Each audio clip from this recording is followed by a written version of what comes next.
बिस्मिल्लाहिर्रहमानिर्रहीम अस्सलामु अलैकुम। Here is Rahil Ahmed and a very warm welcome to all of you. Student, आज हम बात करेंगे melting point and boiling point of period 3 element. जैसा कि आपको मालूम है कि हम पीरियड 3 एलिमेंट को डिस्कस कर रहे हैं। आज हम नंबर 6 प्रॉपर्टी पे आएंगे, that is melting point and boiling point of period 3 element. First हम जनरली ये देखेंगे कि मेल्टिंग पॉइंट का क्या मतलब है और बॉइलिंग पॉइंट का मतलब क्या है और ये किन किन फैक्टर्स के ऊपर डिपेंड करते हैं। याद रखिएगा, मेल्टिंग पॉइंट का मतलब ये है कि वो टेम्परेचर जिस पर कोई भी सॉलिड लिक्विड स्टेट में कन्वर्ट हो जाए, कि वो टेम्परेचर जिस पर कोई भी सॉलिड स्टेट से कन्वर्ट हो जाए लिक्विड स्टेट में, that is called melting point. ठीक है, तो आप ये कहोगे temperature at which a solid changes into liquid state is called melting point। कि ऐसा टेम्परेचर जिस पर कोई भी सॉलिड स्टेट से मेल्ट होकर लिक्विड स्टेट में कन्वर्ट हो जाए उसे कहते हैं उसका मेल्टिंग पॉइंट। दूसरी तरफ आते हैं बॉइलिंग पॉइंट।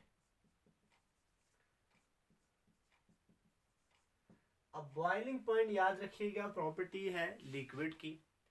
तो किसी भी लिक्विड का वो टेम्परेचर जिस पर वो लिक्विड स्टेट से कन्वर्ट हो जाए वेपर स्टेट में। ठीक है, तो आप ये कहते हो temperature at which liquid starts changing into a gas or vapors। कि वो टेम्परेचर जिस पर कोई भी लिक्विड गैसीय स्टेट में या वेपर्स में कन्वर्ट होना शुरू हो जाए, हम उसे कहते हैं बॉइलिंग पॉइंट। ठीक है, या आप जैसे बॉइलिंग पॉइंट वाले चैप्टर में, जिसे आप सोल्यूशन वाला चैप्टर कहते हैं, वहाँ पर फर्स्ट ईयर के अंदर या 9th के अंदर जब आप पढ़ते हैं तो वहाँ पर बड़ी डिटेल में आप बॉइलिंग पॉइंट को पढ़ते हो अलग से।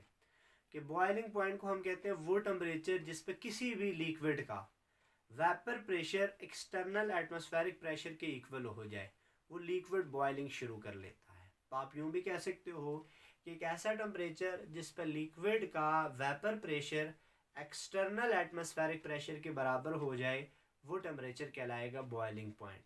ठीक है, तो ये एक जनरल सा आइडिया था मेल्टिंग पॉइंट और बॉइलिंग पॉइंट से रिलेटेड। अब हम ये देखेंगे कि ये दोनों जो चीज़ें मेल्टिंग पॉइंट और बॉइलिंग पॉइंट किन किन चीज़ों के ऊपर डिपेंड करता है। याद रखिएगा, किसी भी सब्सटेंस का मेल्टिंग पॉइंट या बॉइलिंग पॉइंट जिस चीज़ पर डिपेंड करेगा, that is number 1 binding energy. सबसे पहली चीज़ बाइंडिंग एनर्जी के ऊपर डिपेंड करेगा। दूसरी बात है attractive forces, nature of attractive forces भी हम इसे कह सकते हैं। ठीक है, और तीसरी चीज़ है साइज ऑफ मॉलिक्यूल या सब्सटेंस। ठीक है, और नंबर 4 जिस फैक्टर के ऊपर डिपेंड करता है स्ट्रक्चर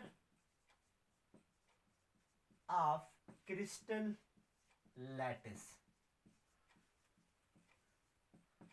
अब चूंकि हमने यहाँ पे हमारा स्पेसिफिकली टॉपिक मेल्टिंग पॉइंट या बॉइलिंग पॉइंट नहीं है, तो हम इन सारों की डिटेल में नहीं जाते। एक जनरल आइडिया मैं आपको बता देता हूँ कि बाइंडिंग एनर्जी के लिए मैंने एक अलग सी वीडियो बनाई हुई है कि जिसमें बाइंडिंग एनर्जी को स्पेसिफिकली एक्सप्लेन किया हुआ है। याद रखिएगा, बाइंडिंग एनर्जी किसी भी एलिमेंट के एटम जब कंबाइन होते हैं तो वो जिस फोर्स के साथ कंबाइन होते हैं उसको हम कहते हैं बाइंडिंग एनर्जी या फिर बाइंडिंग फोर्स।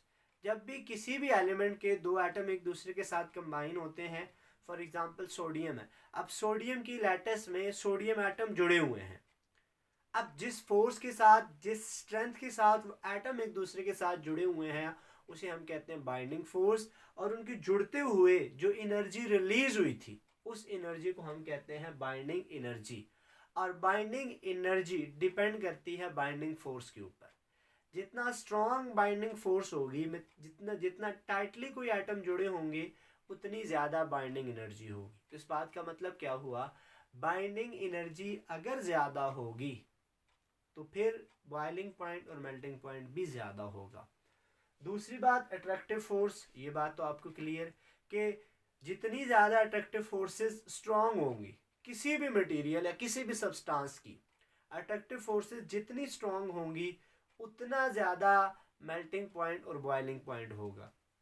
इसी तरह साइज ऑफ मॉलिक्यूल, अगर आप वंडरवाल फोर्सेस की बात करते हो, ठीक है, तो साइज ऑफ मॉलिक्यूल बढ़ने से उनकी स्ट्रेंथ बढ़ेगी। जितना बड़ा मॉलिक्यूल होगा उस मॉलिक्यूल में अट्रैक्टिव फोर्सेस उतनी ज़्यादा होंगी। ठीक है, तो ये साइज ऑफ मॉलिक्यूल डिपेंड करता है कि वो मॉलिक्यूल किस नेचर का है।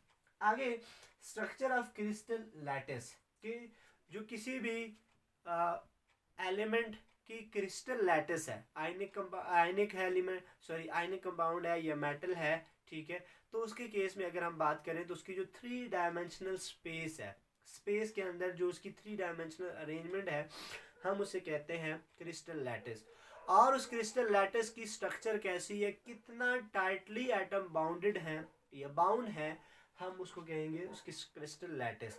और जितना टाइट स्ट्रक्चर होगी, जितना टाइटली पैक्ड होंगे वो एलिमेंट या उसके एटम, उतना उसका मेल्टिंग पॉइंट बॉइलिंग पॉइंट ज़्यादा होगा। ठीक है, तो ये 4 फैक्टर हैं जिनके ऊपर किसी भी सब्सटेंस का मेल्टिंग पॉइंट या फिर बॉइलिंग पॉइंट डिपेंड करेगा। अब हम आते हैं पीरियड 3 के सबसे पहले देखते हैं मेल्टिंग पॉइंट। देखिए सिंपल बात याद रखिए कि अगर हम यहाँ पे अपने एलिमेंट को देखें, सबसे पहला एलिमेंट है सोडियम। अगर हम सोडियम के मेल्टिंग पॉइंट की बात करें, ठीक है, उसका कम है, मैग्नीशियम का उससे ज़्यादा है, ठीक है, एल्यूमिनियम का इससे थोड़ा सा ज़्यादा है, ठीक है, सिलिकॉन का इससे काफ़ी ज़्यादा है, ठीक है। अब ये चूंकि ये तीनों जो है ना मेटल है, और आपको पता है मेटल की कम्प्लेक्स जायंट स्ट्रक्चर होती है, जैसे जैसे आप आगे आते जा रहे हो इनकी स्ट्रक्चर कम्प्लेक्स होती जा रही है, मेल्टिंग पॉइंट बढ़ता जा रहा है। ठीक है, आप कहते हो sodium magnesium aluminium silicon, sodium से लेकर सिलिकॉन तक मेल्टिंग पॉइंट इनका बढ़ता जा रहा है। ठीक है, इसके बाद फास्फोरस, फास्फोरस का कम हो जाता है, ठीक है, फिर इसके बाद सल्फर है, सल्फर का फास्फोरस से फिर मेल्टिंग पॉइंट ज्यादा। अगर मैं इसको उनके साथ कंपेयर करूं तो फिर आप इसको थोड़ा सा चेंज कर लें कि सोडियम से इसका ज्यादा नहीं होना चाहिए, ठीक है, इसका फास्फोरस के बाद सल्फर, इसके बाद क्लोरीन का फिर कम, और उसके बाद आर्गन उसका बिल्कुल कम। ठीक है, तो आप यहां से देख सकते हैं कि मेल्टिंग पॉइंट का कोई रेगुलर ट्रेंड नहीं है। Sodium to silicon melting point पहले बढ़ता है, क्यों, स्ट्रक्चर कम्प्लेक्स होती जाती है, फिर उसके बाद फास्फोरस का कम हो जाता है, सल्फर का फिर बढ़ जाता है, क्लोरीन का फिर कम, और आर्गन का फिर उसके बाद कम। दो एक इरेगुलरिटी आती है यहाँ पर, ये बात आप याद रख लें, आपके लिए आसान हो जाएगा। ठीक है, अब अगर हम इन्हीं के बॉइलिंग पॉइंट की बात करें, ठीक है, बॉइलिंग पॉइंट में आपने याद रखना है पहली चीज, सबसे पहले सोडियम, ठीक है, उसी तरह से उसके बाद मैग्नीशियम, उसके बाद एल्यूमिनियम। अब यहां पर आपने याद रखना है कि सबसे ज्यादा इसमें एल्यूमिनियम का होगा, सिलिकॉन का इससे कम होगा बॉइलिंग पॉइंट, ठीक है, और आगे उसी तरह से फास्फोरस, सल्फर, क्लोरीन, आर्गन। तो अगर आप बॉइलिंग पॉइंट और मेल्टिंग पॉइंट दोनों के ट्रेंड की बात करोगे तो आपके पास कोई रेगुलर ट्रेंड नहीं है, लेकिन बॉइलिंग पॉइंट सबसे हाईएस्ट एल्यूमिनियम का है, ठीक है, जबकि मेल्टिंग पॉइंट सबसे हाईएस्ट सिलिकॉन का है। ये एक ऑब्जेक्टिव आपके पास आपने अपने जहन में रखना है कि आपसे पूछा जा सकता है कि which one of the following has highest melting point. तो इन पीरियड में सबसे ज़्यादा मेल्टिंग पॉइंट सिलिकॉन का है, जबकि बॉइलिंग पॉइंट की जब बात आएगी वो एल्यूमिनियम का है। ठीक हो गया। अब लोएस्ट की तो आपको पता है कि सबसे कम जो है वो बॉइलिंग पॉइंट भी और मेल्टिंग पॉइंट भी वो आर्गन का है। ठीक है, तो ये मेल्टिंग पॉइंट और बॉइलिंग पॉइंट के ट्रेंड की बात थी। आई होप ये बात आपको क्लियर, ये थोड़ा सा कम है, ठीक है, उसी तरह से। अच्छा, आई होप ये टॉपिक आपको क्लियर हो गया होगा। स्टिल अगर आपको मेल्टिंग पॉइंट और बॉइलिंग पॉइंट से रिलेटेड कहीं पे कोई कन्फ्यूजन है उसको आप कमेंट बॉक्स में शेयर करें, कि क्यों इनमें इरेगुलरिटीज़ आती है, उसको हम डिस्कस करेंगे। We will see you in another lecture. Till then, thank you very much.